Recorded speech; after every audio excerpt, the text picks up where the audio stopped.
The historic 28.357 billion Kina 2025 national budget has failed because of the MARAPE'S government's uncontrolled spending, excessive borrowing, and unrealistic revenue projection, exacerbated by weak fiscal management, poor implementation of government policy, and political interference.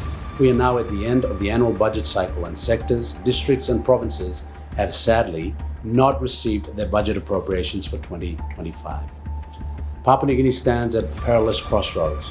Under the prolonged leadership of the Prime Minister Honorable James Marape, our nation has endured a litany of crises: economic stagnation, lawlessness, infrastructure decay, and institutional paralysis. After 6 years of this pathetic Pangu-led government and continued budget failure because of incompetence and the need to serve parochial interests above the needs of the nation, the time has come to demand change, not out of anger, but out of patriotic duty.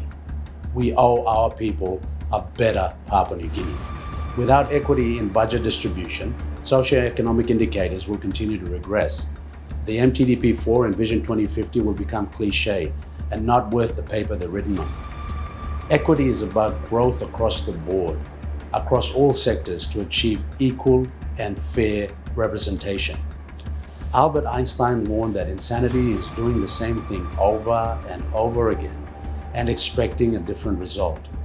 Yet, since 2019, we continue to entrust leadership to a regime that repeats the same failed patterns. We must depose incompetence, not for political gain, but for national survival. All members of Parliament must call the Prime Minister out for his failures and stop this madness of blindly defending him like he is some devout saint. Let us not be lulled by the rhetoric. We have to measure leadership by results. Where is the fiscal discipline? Where is the law and order? Where is the vision for the youth? The vision for rural development? The vision for sovereign dignity? As the member of Chuave, I am demanding parliamentary accountability for yet another failed national budget. I will be seeking Supreme Court enforcement of the Appropriations Act for the inequity in budget distribution and failed fiscal management, where the people of Chuave and Simbu have been deprived of their rightful budget appropriations.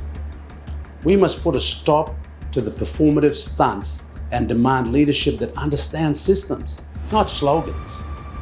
What is happening to Chuave and Simbu are not isolated incidents.